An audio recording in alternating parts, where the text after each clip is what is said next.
Ketika berangkat 10 orang, sampailah di Alas Roban. Di Alas Roban ternyata di situ maghrib dan ada musola. Lalu imamnya ngimamin usolli fardhul maghribi salasa rakaatin, entok wedhus sapi mlebu kabeh. Allahu Akbar, begitu kan?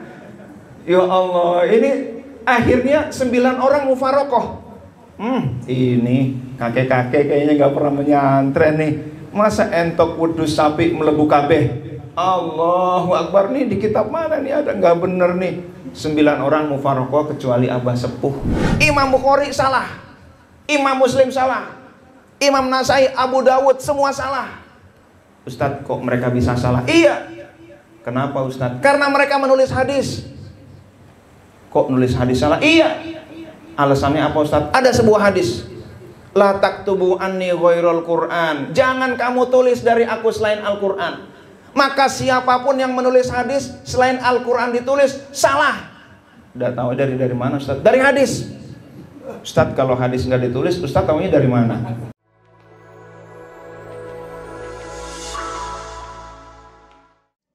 Saya ingin menyampaikan sebagaimana judul kita adalah dasar hukum tasawuf ya, 3 pilar agama Islam, iman dan ihsan. Di dalam sebuah hadis Rasulullah Shallallahu Alaihi Wasallam ini barangkali juga pernah disampaikan oleh para mubaligh ya. Suatu saat Rasulullah Shallallahu Alaihi Wasallam lagi duduk bersama sahabat Umar dan lain-lain, tiba-tiba datang ada orang rambutnya hitam, bajunya putih bersih, tapi sahabat nggak ada yang kenal. Lalu dia datang ke hadapan Nabi, tangannya megang paha Nabi. Sahabat berkata, kalau itu orang jauh, kok nggak ada tanda-tanda perjalanan? Biasanya perjalanan di Arab itu kalau dari jauh, ciri-cirinya dekil and the kumel and the kucel, gitu ya. Ini kok bersih. Tapi kalau dibilang orang dekat, kok orang nggak ada yang kita nggak ada yang kenal. Tiba-tiba dia datang, singkat cerita dia pegang paha Nabi, dan tamu tadi berkata kepada Nabi, ya Muhammad, wahai Muhammad. Wah, ini kayak udah akrab nih, kata Sayyidina Umar. Akhbirni anil Islam, jelaskan padaku tentang Islam. Rasul menjelaskan Islam dengan 5 butir. Islam itu adalah syahadat, sholat, puasa, zakat, dan juga haji. Nah itu ya, kalau di lagu anak-anak. Lalu tamu tadi berkata, sodakta, engkau benar. Ini hadis hanya ingin mengantarkan saja. Sahabat Umar bingung lah, dia nanya, pas dijawab kok dia benarkan. Ini siapa lagi, awas nih pulang lewat mana nih, gitu kan. Waduh, udah gregetan deh Sayyidina Umar. Lalu tamu tadi bertanya lagi, fa akhbirni anil iman, sekarang jelaskan padaku tentang iman. Rasul menjelaskan iman dengan 6 butir. Iman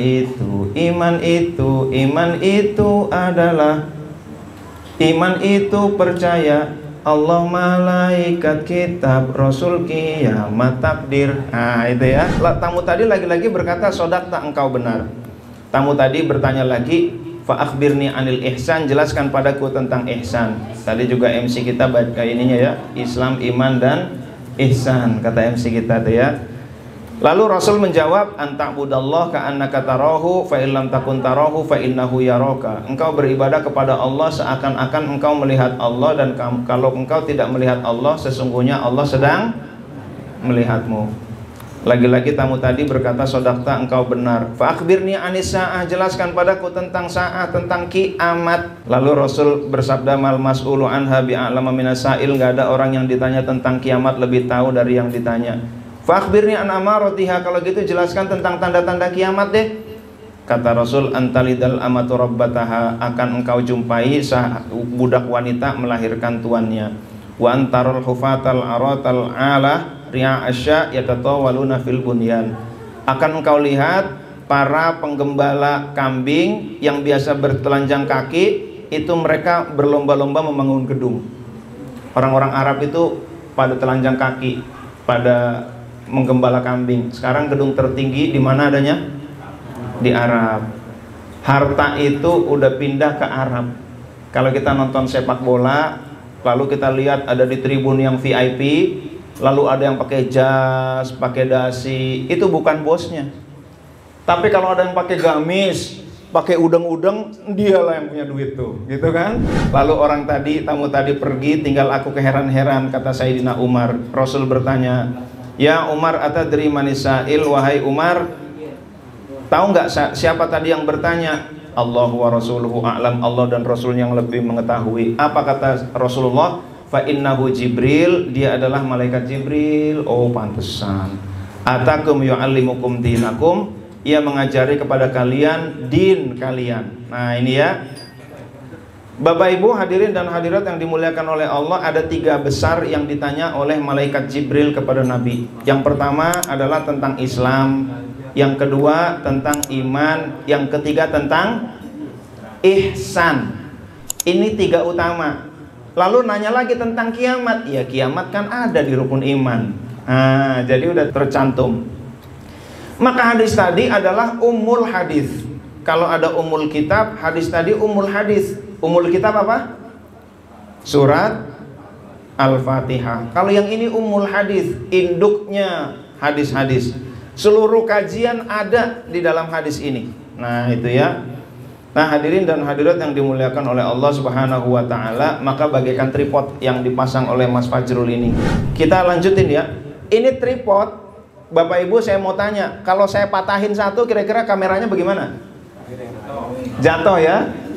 Agama juga begitu. Kalau diputus satu, itu runtuh agama kita. Ah saya nggak mau ihsan, saya maunya Islam aja sama iman. Nggak bisa. Nah itu, ini udah satu paket. Oke. Jadi ada rukun Islam, ada rukun iman, ada rukun ihsan. Saya mau tanya, dari 3 rukun ini yang kira-kira tidak populer yang mana Bapak Ibu? Ihsan. Ponakan saya ditanya, rukun Islam ada berapa? 5. Iman 6. Ihsan, tak dulu, 5, 6, 7 kata dia gitu ya. Ya Allah, dia bilang 7. Saking rukun ihsan itu nggak familiar. Nah, kita lanjutin Bapak Ibu. Jadi rukun agama ada berapa? 3. Rukun apa saja? Islam, iman, ihsan. Boleh nggak kita nggak usah salah satunya, boleh nggak? Nggak bisa. 3-3-nya harus lengkap. Inilah di dalam Al-Quran Allah berfirman, a'udzubillahi minasyaitonirrajim. Ya ayyuhalladzina amanu dkhulu fis silmi kaffah.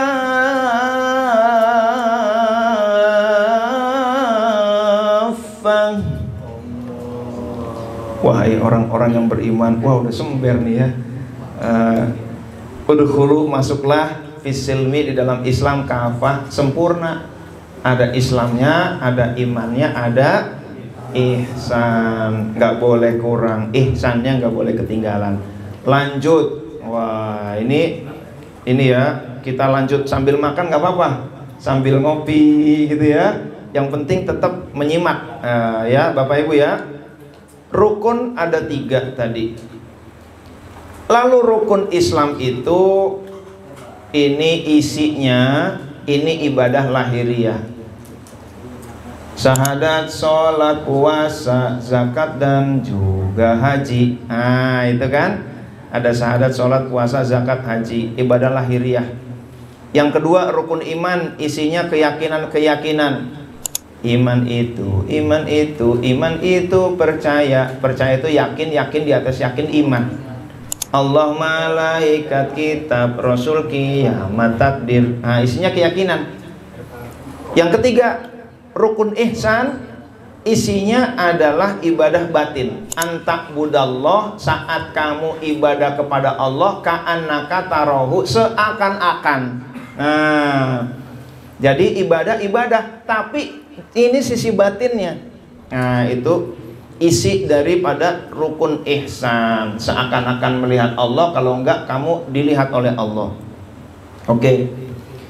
Lalu Bapak Ibu hadirin dan hadirat yang dimuliakan oleh Allah, ilmu yang membahas ibadah lahiriah itu namanya ilmu fikih.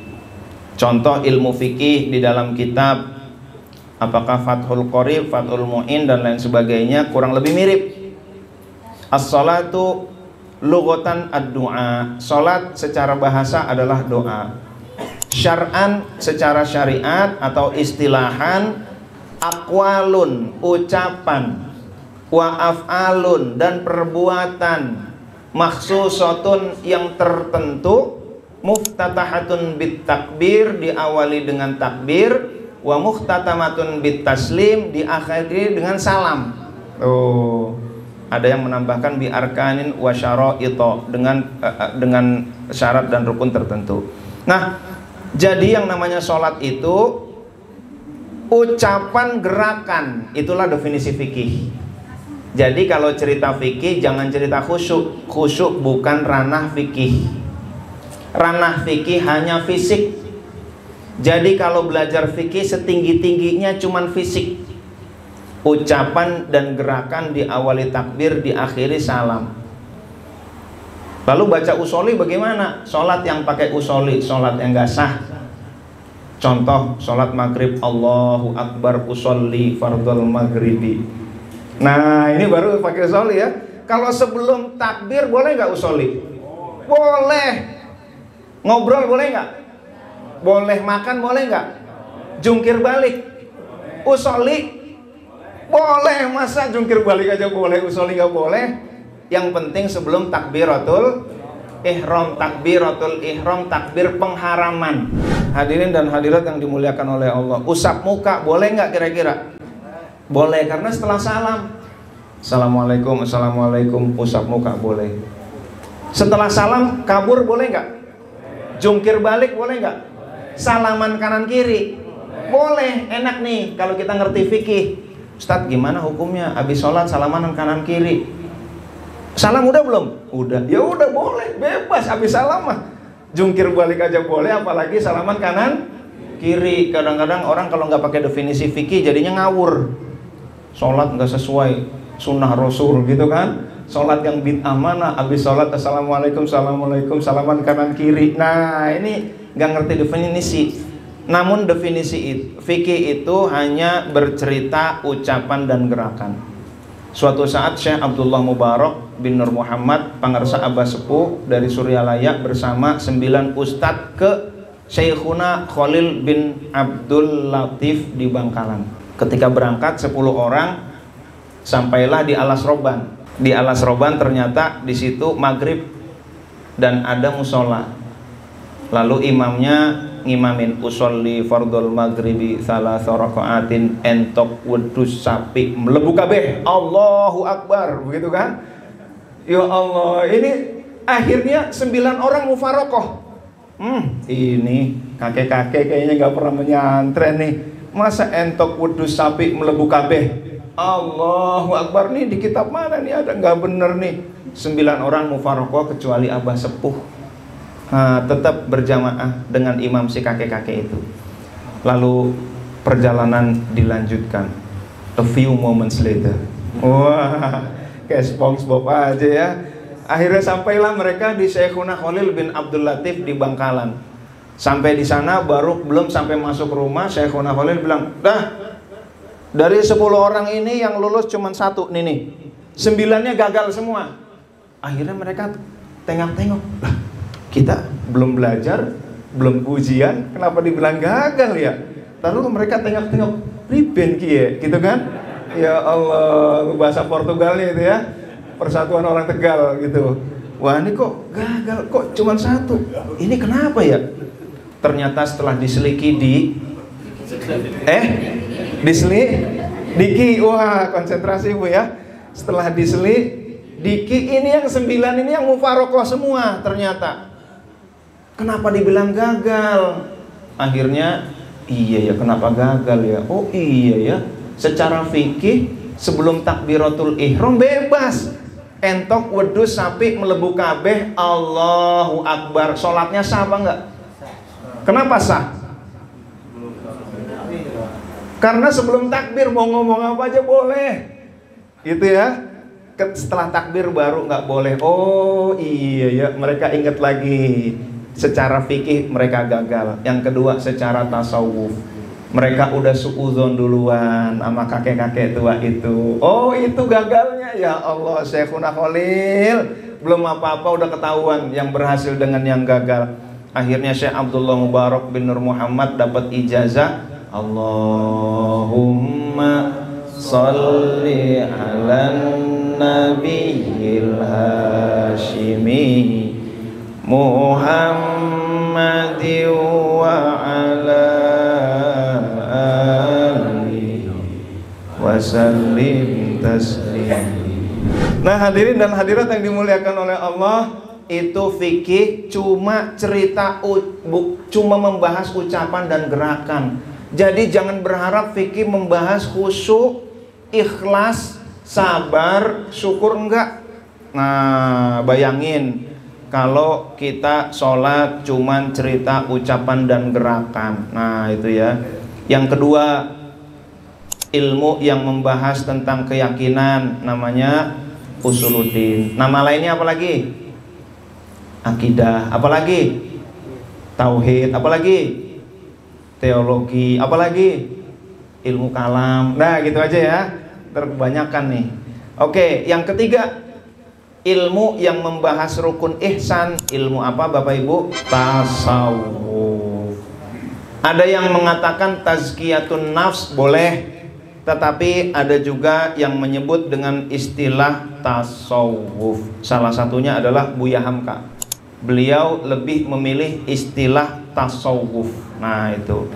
Hadirin dan hadirat yang dimuliakan oleh Allah Subhanahu wa ta'ala. Jadi rukun Islam ada 3, rukun agama ada 3, ilmu yang membahas rukun agama juga ada 3. Maka Syekh Abdul Somad Al-Falembani, beliau berkata dalam kitab Sairus Salikin bahwa ilmu yang fardu ain ada 3.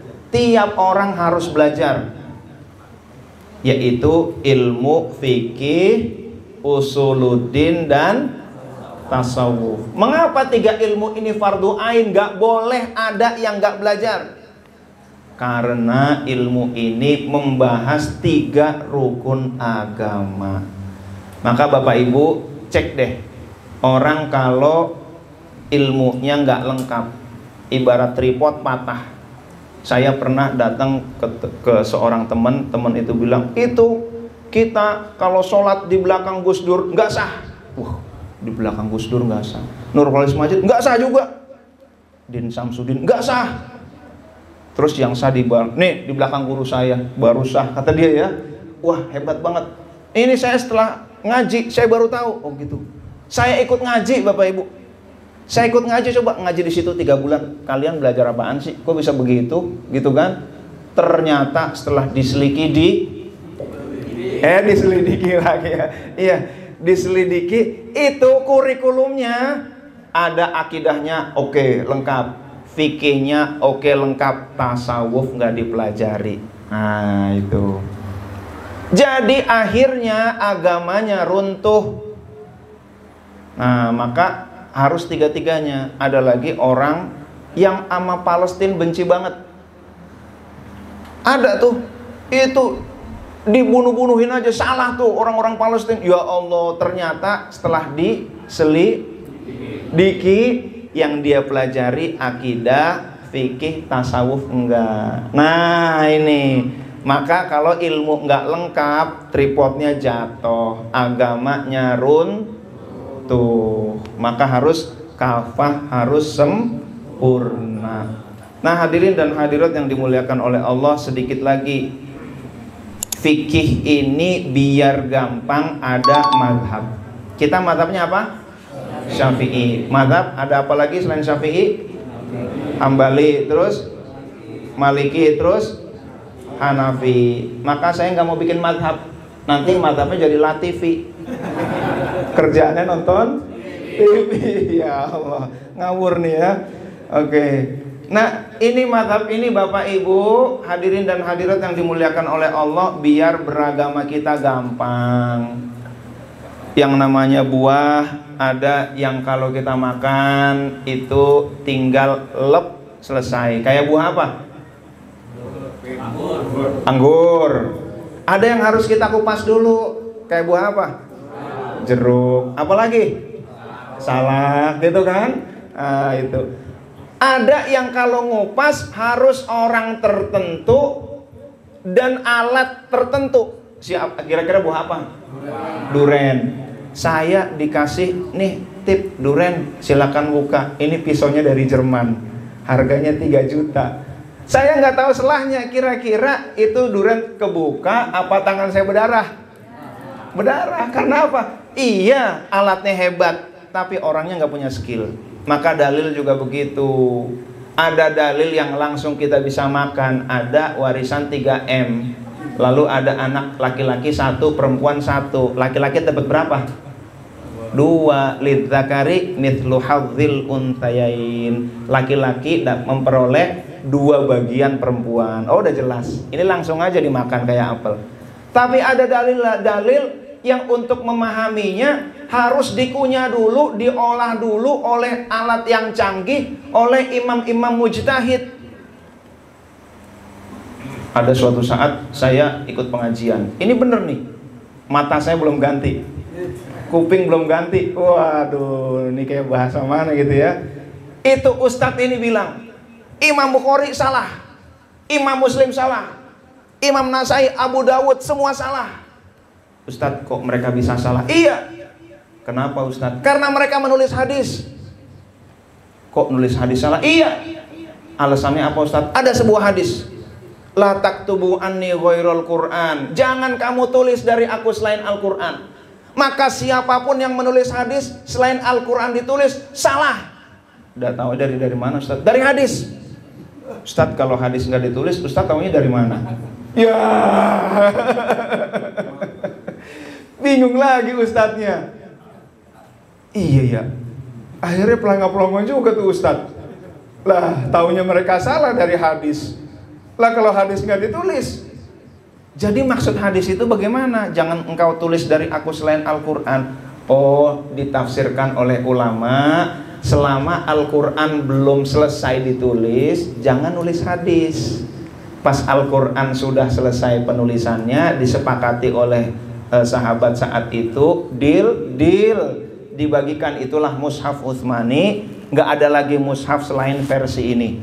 Sekarang silakan tulis hadis. Nah, itu harus ulama. Ada lagi hadis di dalam Islam, aslim summa qatil. Masuk Islamlah lalu peranglah. Wah, ini kalau kita baca habis masuk Islam, tugas berikutnya adalah perang. Kalau di Indonesia damai, kira-kira kita bikin apa? Bikin perang, bom sini, bom situ gitu ya.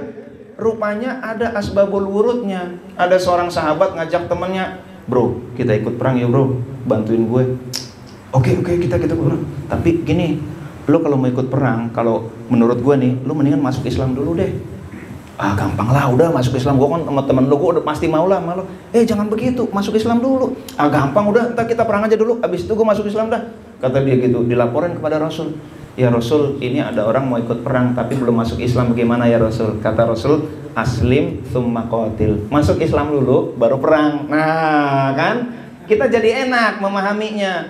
Itu oleh ulama dikupas dalil-dalil itu, jadilah mazhab Syafi'i. Enak kita. Di dalam mazhab Syafi'i rukun bacaan, rukun yang wajib cuma 4 dalam sholat. Apa saja? Takbiratul ihram, baca Fatihah, tasyahud, akhir, lalu salam. Kalau kurang 1 nggak boleh. Saya kurang diskon atuh. Saya nggak mau pakai salam. Sholatnya nggak selesai.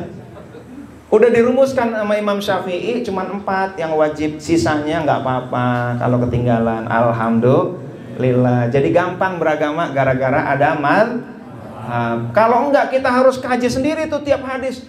Kita olah sendiri, Masya Allah. Ini orang kadang-kadang sok langsung dari sunnah, tapi nggak bisa ngolah. Ini buah durian, ini adalah buah. Kalau buah berarti untuk kita makan. Digeragotin durian langsung ya. Kok katanya buah? Buah pasti enak. Kok kita makan nggak enak ya? Mulut pada berdarah gitu kan? Ya nggak usah buah durian, salak aja, gitu kan? Ya Allah, ya itulah kalau nggak pakai madhab, langsung akhirnya keras beragamanya. Nah itu, guru saya siapa? Guru saya langsung Rasul. Saya nggak punya kiai. saya nggak punya guru, langsung Rasul. Tuh makan tuh durian. Ya Allah, tahu-taunya semua disalahin sama dia. Orang demo tumpahin darah. Ini orang sama aja makan salak tapi nggak dikupas. Nah itu biasanya begitu. Oke, lanjut. Jadi rukun iman supaya gampang itu ada firqoh. Firqoh kita adalah ahlus sunnah wal jamaah. Nggak usah pusing-pusing sifat Allah ada berapa, udah dirangkum. Allah wujud idam baqa mukhalafatu lil hawadisi qiyamuhu binafsihi wahdaniyat qudrat iradat muhayat. Lanjut. Sama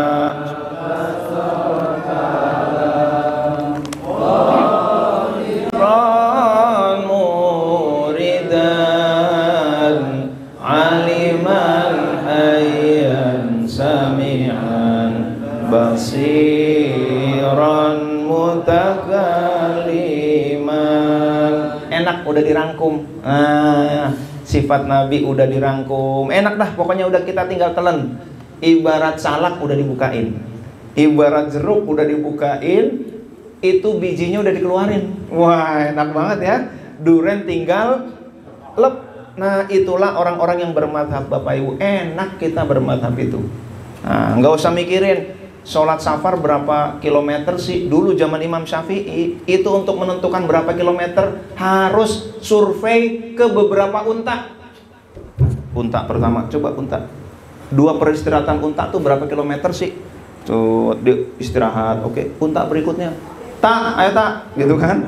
Unta berikutnya dicatat sama Imam Syafi'i. Ya Allah, akhirnya beliau mengeluarkan fatwa. Perempuan haid minimal berapa, maksimal berapa? Minimal berapa hari, Bu? Maksimal berapa hari? 15 hari. Kalau udah di luar 15 hari berarti bukan haid. Itu Imam Syafi'i survei. Dulu belum ada lembaga survei. Imam Syafi'i survei. Mak, berapa hari, Mak? Gitu kan? Neng, lu berapa hari, Neng? Gitu kan? Pok, berapa hari, Pok? Gitu kan? Itu ya Allah, Imam Syafi'i luar biasa kerja kerasnya tuh. Usia sih cuma 55, tapi manfaat ilmunya sampai sekarang. Alhamdulillah, ya Allah. Imam Syafi'i lahir di Gaza, Palestina. Nah itu ya, kita doain mudah-mudahan Allah berikan kemenangan, Allah berikan perlindungan, Allah berikan syuhada kepada mereka, Allah berikan kejayaan kepada mereka.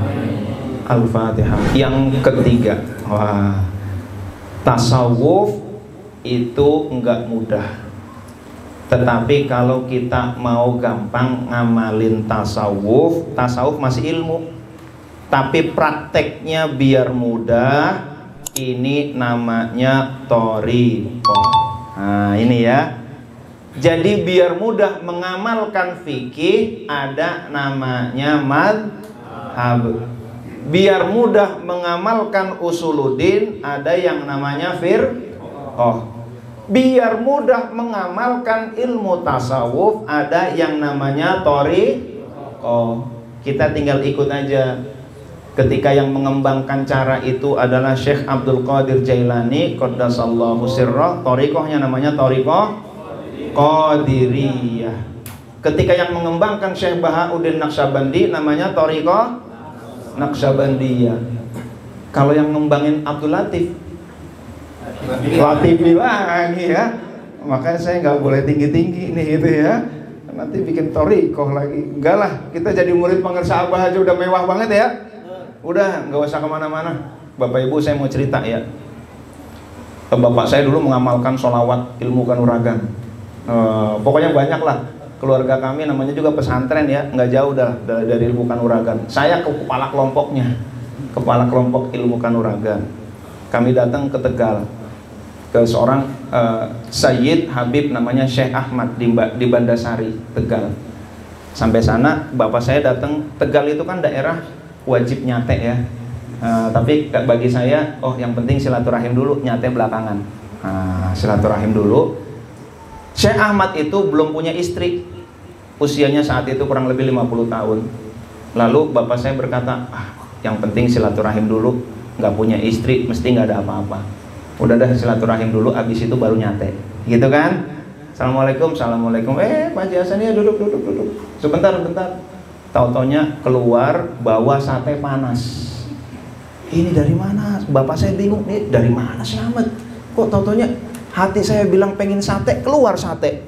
Ya Allah. Suatu saat bapak saya lagi di Rawamangun, di dekat Tekian Center ya, Rawamangun.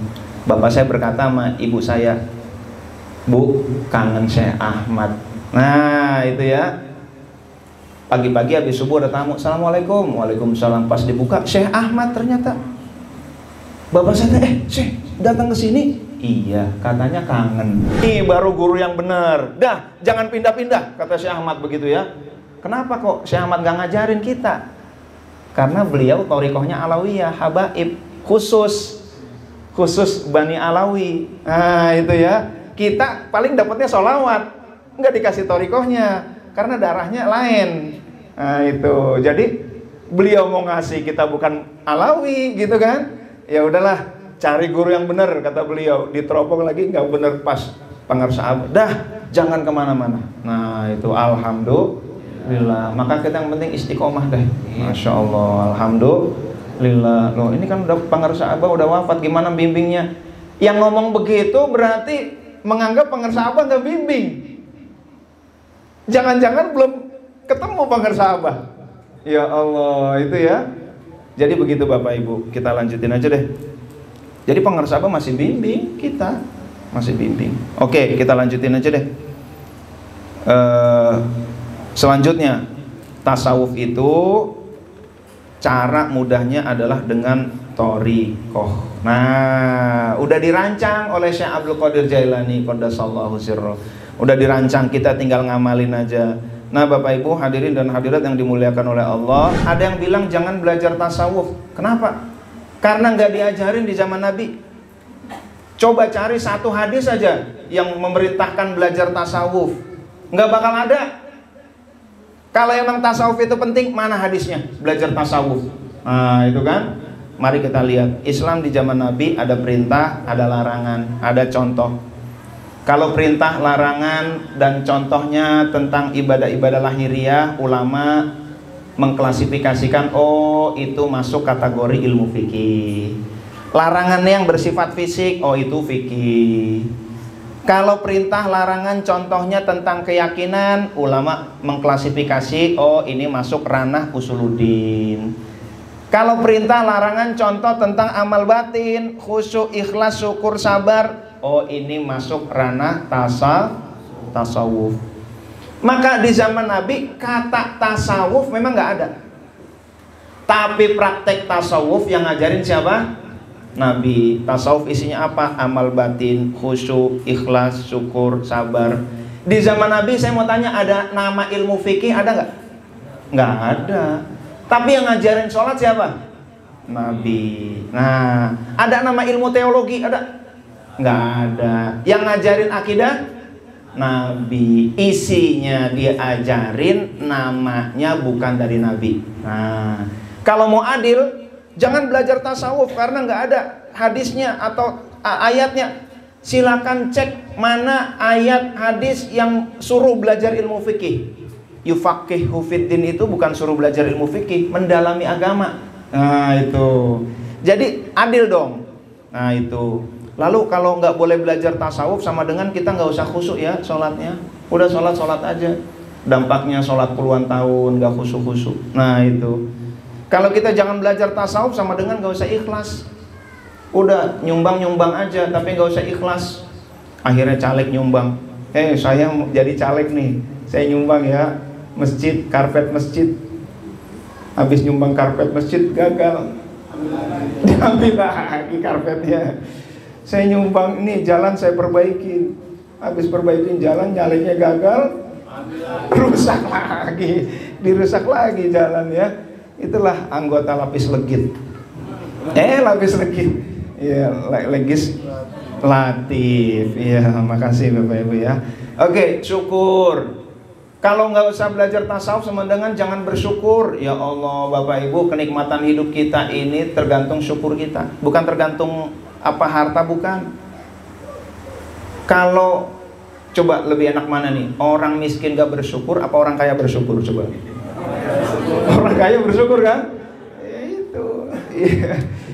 Tapi memang betul bersyukur itu lebih nikmat. Saya mau tanya, makan nasi uduk, ada 2 orang. Orang pertama ini makan di tempat yang sama nih, habis olahraga. Orang pertama makan nasi uduk sambil lagi-lagi nasi uduk cuman pakai telur. Kapan dong nasi uduk pakai ada ayamnya, ada jengkolnya gitu kan? Ada rendangnya. Nah, itu nah itu ya. Awalnya begitu deh. Ini ciri-ciri kufur nikmat nih. Jadi Bapak nanti kalau malam kalau Ibu ngomong, "Mas, nah ini kufur nikmat nih." Ciri-ciri yang kedua apa? Mulutnya ngomongnya enak dia. "Mas, enak dia ya, Mas." Nah, ini dia nih. Maka bapak-bapak jawab, "Bu, boleh, boleh enak dia tapi tambahin alhamdulillah." Boleh mengeluh tapi diawali dengan alhamdulillah. Ibu bilang, "Mas, alhamdulillah ya." Nggak jadi mengeluh. Iya, itu. Tapi bukan orang sini ya, ibu-ibunya ya. Ini soleha-soleha semua nih. Ahli surga semua insya Allah. Kelihatan wajah-wajahnya. Wajahnya kelihatan. Insya Allah, insya Allah.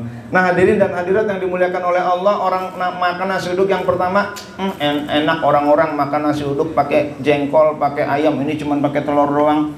Nah, orang kedua lain lagi, nasi uduknya sama, cuma pakai telur, sama.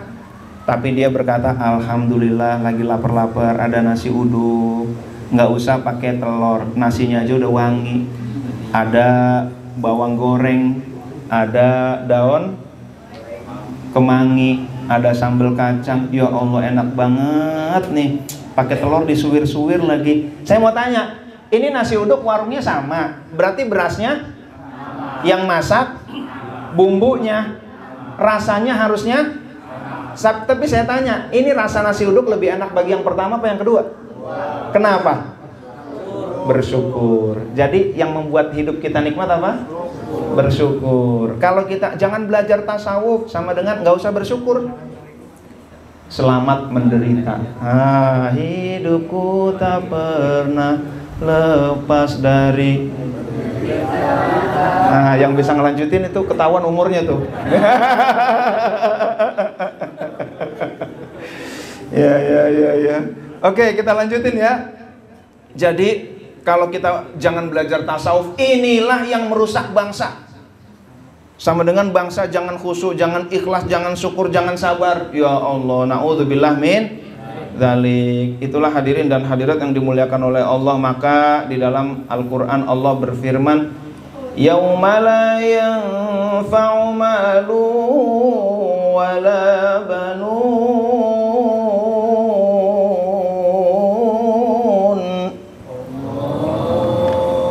illa man atallaha biqalbin salim.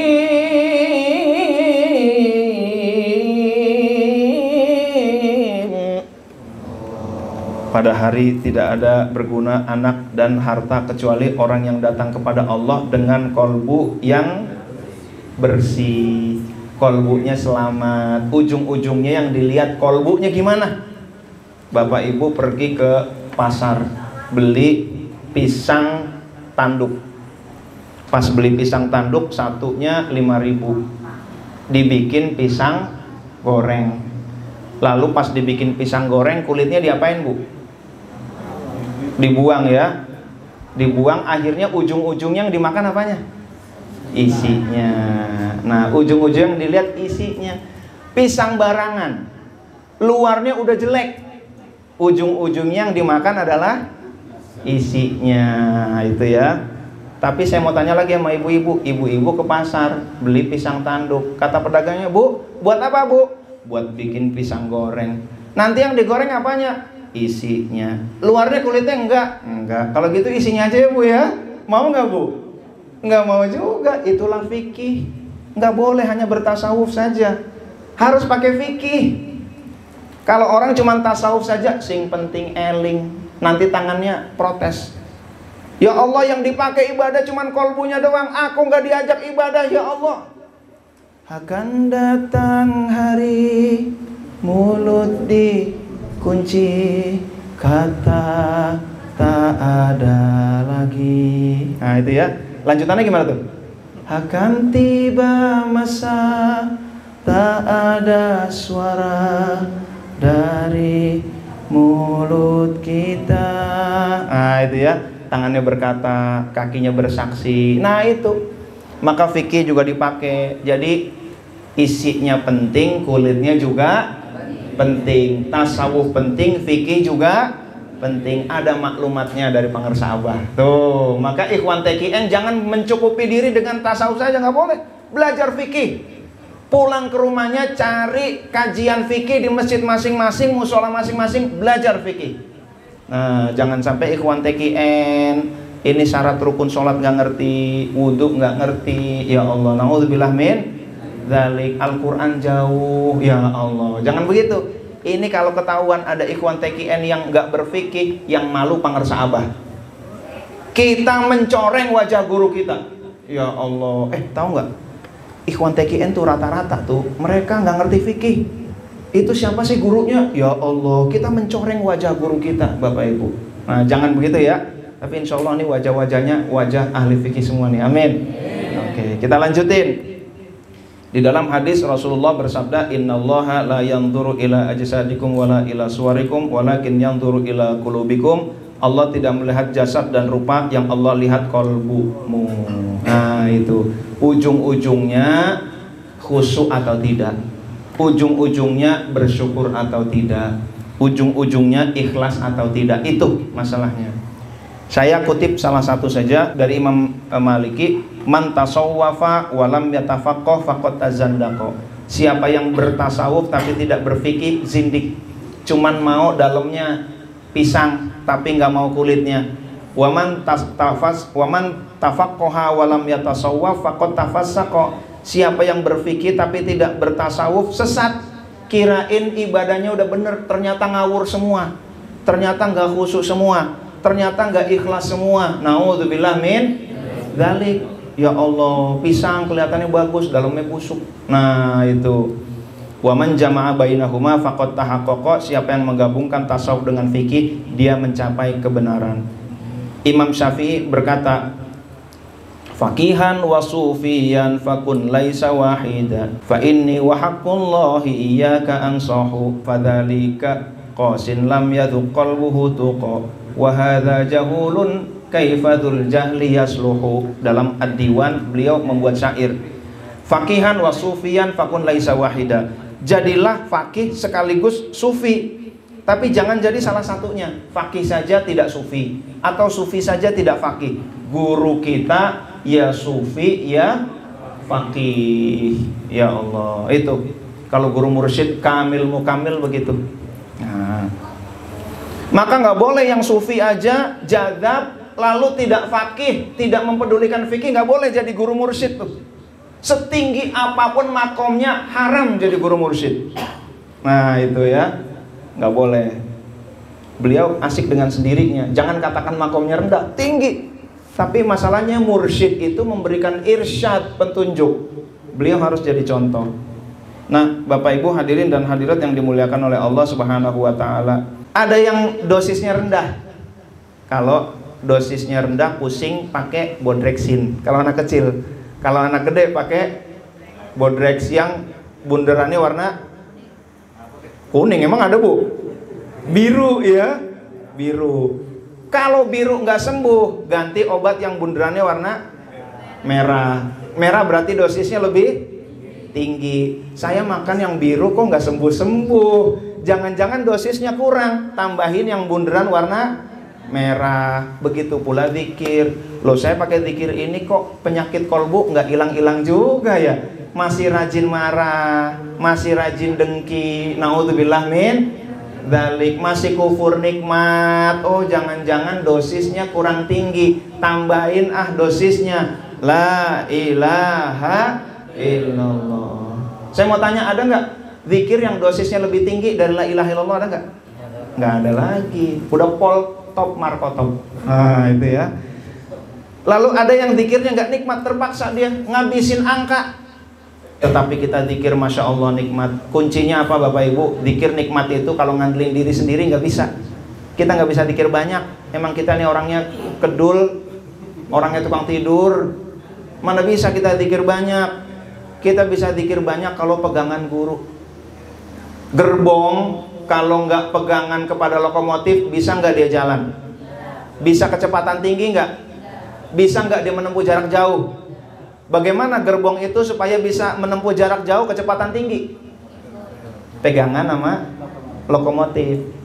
Habis pegangan sama lokomotif, tapi jangan tarik remnya. Nah, memberatkan lokomotif. Maksudnya bagaimana jangan tarik rem? Udah diajak tapi nggak mau ikut manakib, khataman. Ini namanya ngangkat rem Bapak Ibu.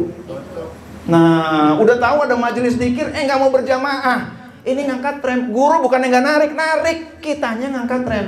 Ya Allah, ini namanya ngerepotin guru nih yang begini nih. Ya Allah, maka Bapak Ibu jamaah ya. Terus jamaah Bapak Ibu, alhamdulillah. Zikirnya nikmat dengan syarat robito. Maka tadi MC kita sebelum mulai apa beliau? Robito dulu. Kalau udah robito 400 km per jam itu kereta bisa. Tapi kalau nggak nyangkut dengan lokomotif, meskipun limbat yang narik, paling bisa berapa meter. Nah, sekuat-kuatnya kita seperti limbat, zikir nggak bisa banyak, dijamin kalau tanpa robito. Maka ketika kita zikir bismillah, niat kita membersamai guru.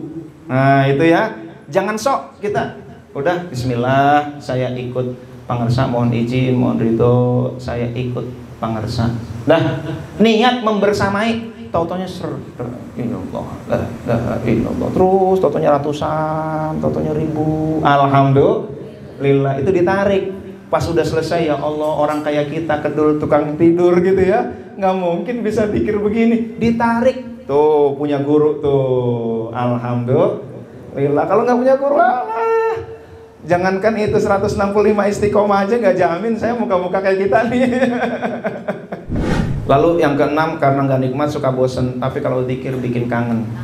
Alhamdulillah. Lalu yang ketujuh, zikir-zikir yang biasa itu belum teruji. Kalau kita alhamdulillah sudah teruji, mencetak para wali. Suryalaya Bapak Ibu itu adalah pabrik wali. Itu pabrik wali. Yang ada di situ kalau di luar itu bisa jadi mursyid tuh masing-masing tuh.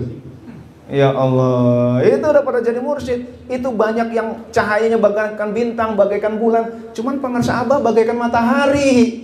Akhirnya nggak kelihatan itu. Pak Haji Dudun kalau dibawa keluar, mursyid besar itu. Ya Allah ya Allah, itu luar biasa. Cuman ada bulan, adanya di samping matahari, masalahnya itu. Jadi yang kelihatan surya, itu ya, mataharinya.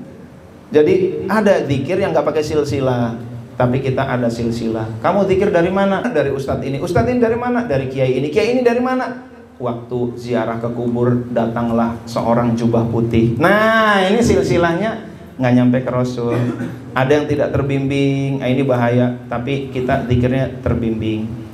Ada yang tanpa ijazah. Nah ini nggak ada yang bertanggung jawab, kita dengan ijazah. Lalu ada yang majelisnya sedikit dan jauh, kita majelisnya banyak dan terjangkau. Mau di mana aja ikhwan tekian ada, nyampe. Ustadz Adi Ramdhani aja nyampe kemana-mana. Ya, dari Aceh sampai Papua itu saya datengin tuh majelis TKN.